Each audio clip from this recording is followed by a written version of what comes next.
Versailles représente la France. Écoutons cependant Jean-Baptiste Colbert, intendant des finances. En présentant à Louis XIV la nouvelle Académie des sciences et ses grands projets, l'observatoire, le canal des deux mers, il avertit déjà le roi.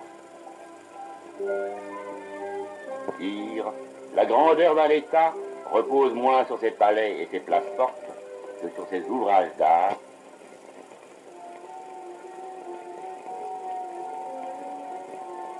L'encyclopédie des sciences et des arts libéraux et mécaniques montre la place prise par le progrès technique dans ce XVIIIe siècle où maître de forge et maître verrier deviennent des titres de noblesse. Mais en 1830, la France rurale, celle des diligences et de Monsieur de Lamartine, va devenir celle des premiers chemins de fer à vapeur, des premières usines. Ne sourions pas de ces images archaïques, de cette fabrique de machines à coudre, rêve de nos aïeux.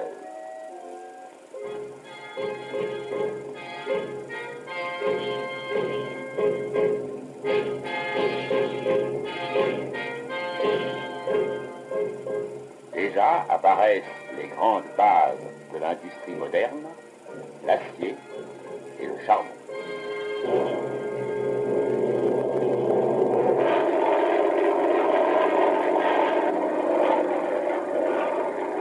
Aujourd'hui, le charbon fournit toujours à la France les 2/3 de son énergie.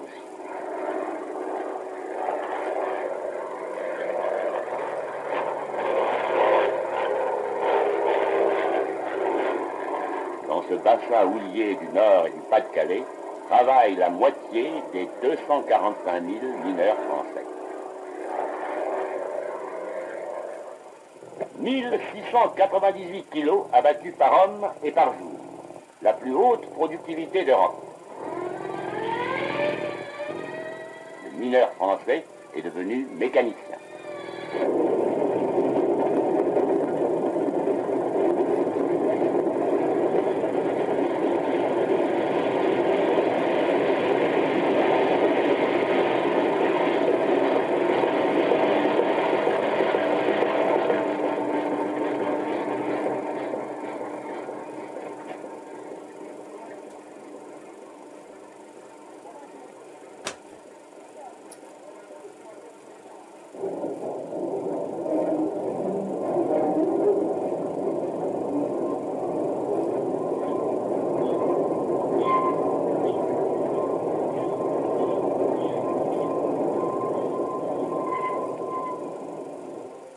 Carlingue, dans les houillères de Lorraine.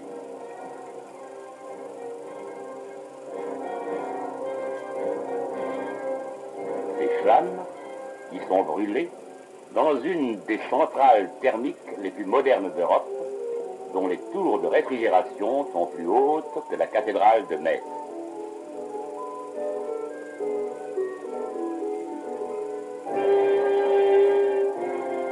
Les Alpes, château d'eau de l'Europe. Dans l'aménagement hydraulique du massif, la voûte classique du barrage de Tignes détient toujours le record de la hauteur.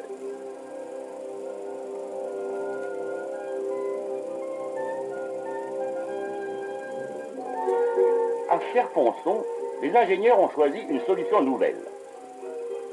C'est une gigantesque digue de terre battue qui créera sur la Durance une retenue de 1200 millions de mètres cubes. L'énergie électrique produite dans les Alpes s'en va dans un réseau d'interconnexion couvrant la France entière. Ou fait surgir sur place une industrie spécifiquement alpine. Électrochimie à Saint-Jean-de-Maurienne,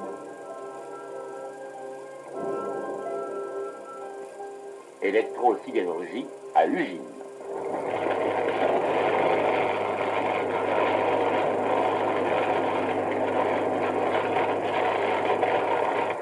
Issu des Alpes, le Rhône fonce comme un taureau vers la Méditerranée. Il entre à Don Germont-Dragon dans une suite d'ouvrages.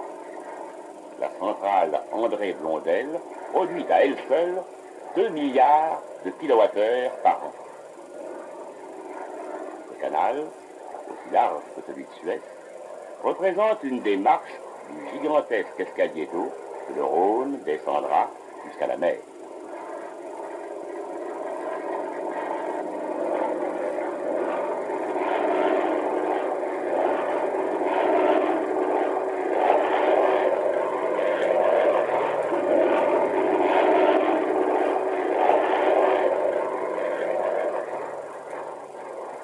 Bassins, 18 môles, 27 km de quai, Marseille.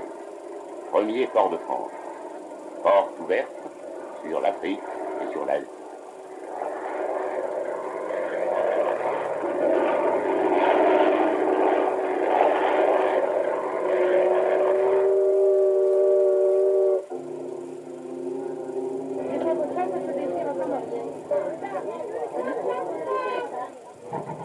Dans l'équipement d'un grand pays industriel, les ports ont une double fonction: exporter des produits fabriqués, importer des matières premières. Ces pots du Maroc ou d'Australie seront délainés dans le Tarn à Mazamet. À 2 pas de Marseille, Martigues, village de pêcheurs, a vu naître de gigantesques raffineries de pétrole. Ici se traite l'huile brute importée du Moyen-Orient et celle qui commence à venir du Sahara.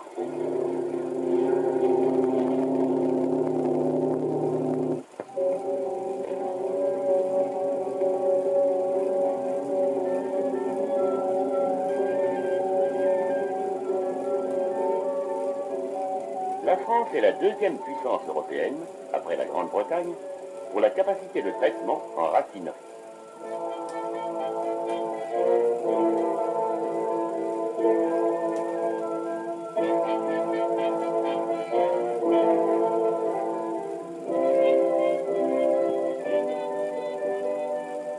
Le pétrole ne vient pas seulement d'outre-mer.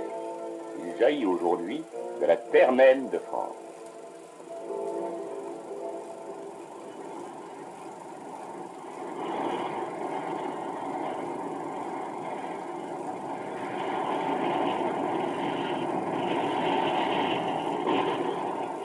Les Français fabriquent eux-mêmes leurs outils de forage, le classique trépan en acier spécial, aussi bien que les nouvelles turboforeuses. Ils ont leur propre derrick, leurs techniciens de la recherche, leurs équipes de foreurs.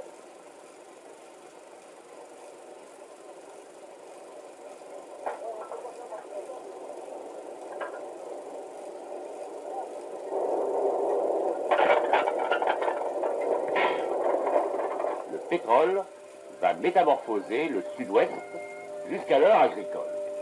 Car l'économie d'un pays forme un tout.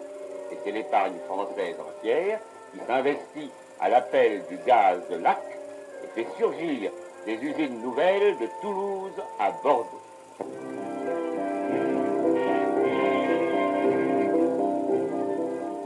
À Bordeaux, où s'amarrent des navires venus des 2 Amériques, répondent sur l'Atlantique, la Manche et la mer du Nord, Saint-Nazaire, Le Havre, Dunkerque, avec leurs grands chantiers navals.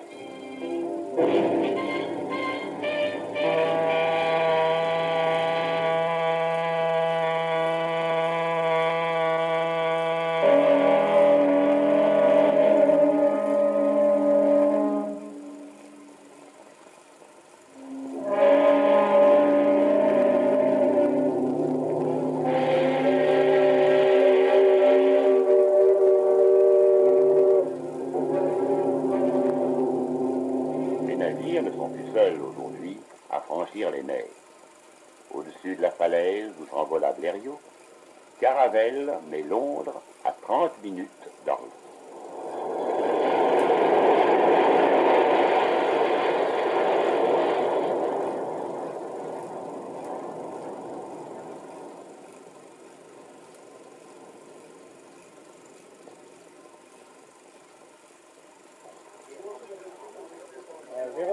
Jean-Louis Approche, la puissance service de la 21 droite, qui est au niveau de la mer. Vous pouvez faire une approche pour un paiement si vous voulez dans le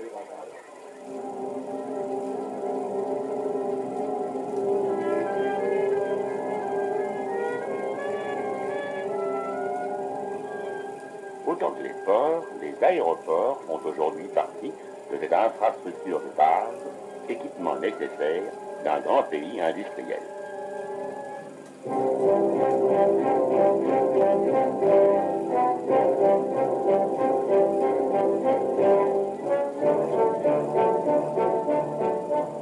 Après l'air, la route.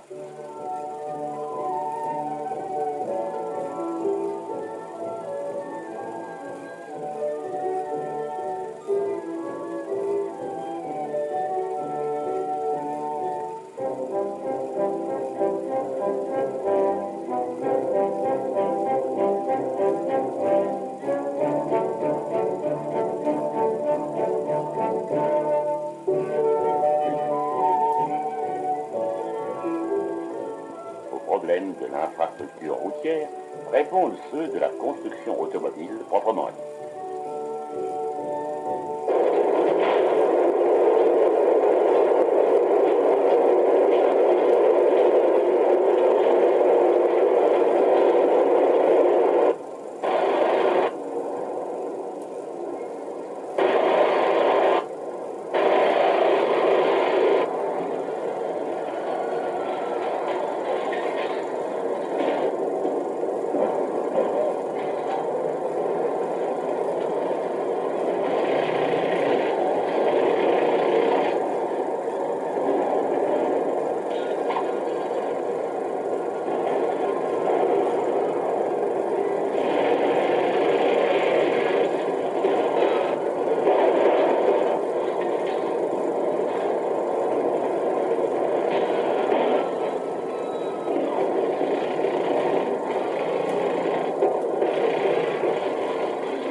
Avec une régularité de métronome, toutes les 34 secondes,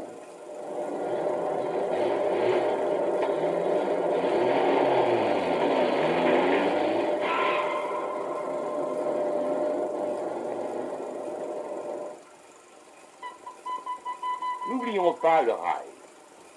Que serait la France sans ses chemins de fer? La BB 9206. Record du monde de vitesse sur rail, 331 km à l'heure.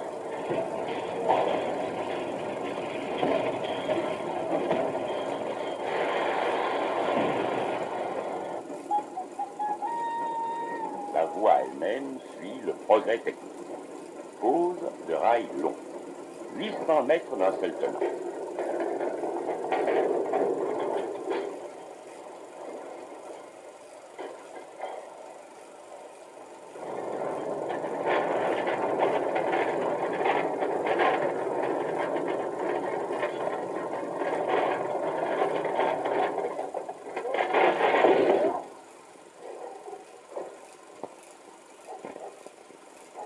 L'économie d'un pays dépend également de ses matières premières. En Lorraine, où demain la Moselle canalisée amènera aussi le charbon de la Roure, se trouve le plus riche gisement de fer d'Europe. La Lorraine est par excellence le pays de l'acier, produit de ce minerai de fer et du coq métallurgique.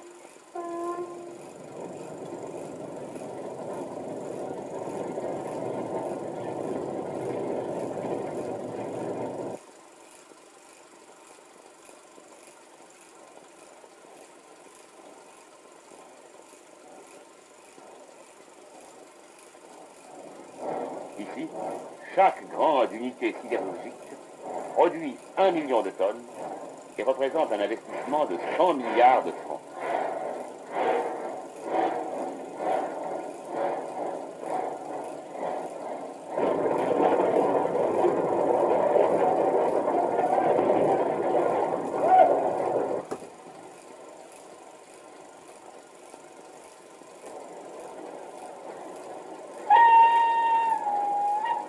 Du haut fourneau, la fonte liquide est transportée à la scierie.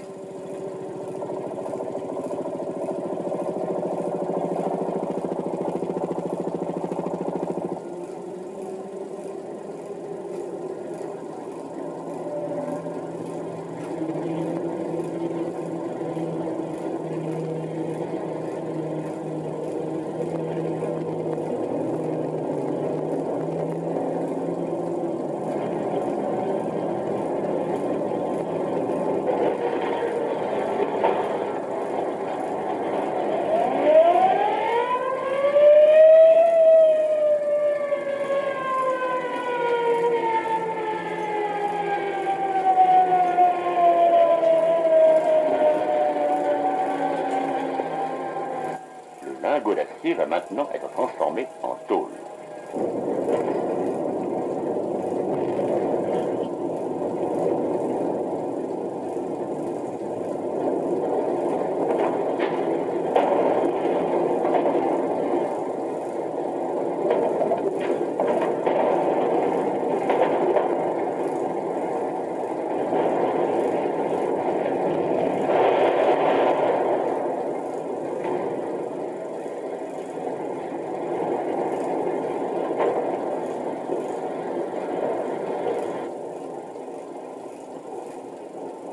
Prochaine commande de 185-35, largeur 1400, épaisseur 135, pour donner le produit 1660 en 1,80.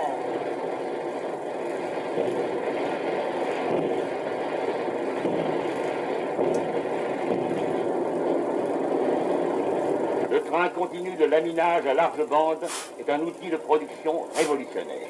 L'Amérique en possède 35, l'Angleterre 3. Quand il achète une machine à laver ou quand il construit un hangar, le Français moyen sait-il que l'augmentation de son niveau de vie depuis 5 ans est directement liée à ces deux trains que nous venons de voir en Lorraine et dans le Nord.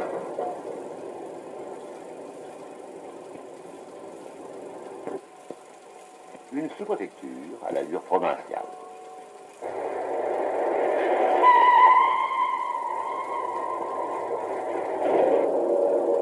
C'est par centrifugation de la fonte liquide que sont obtenus ces tuyaux géants.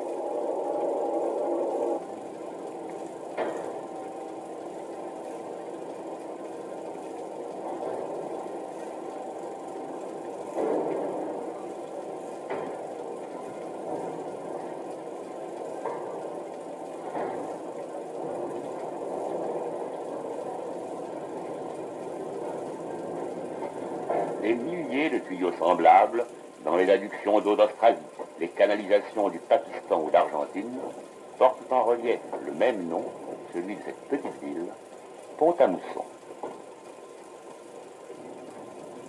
Les forges du Creusot.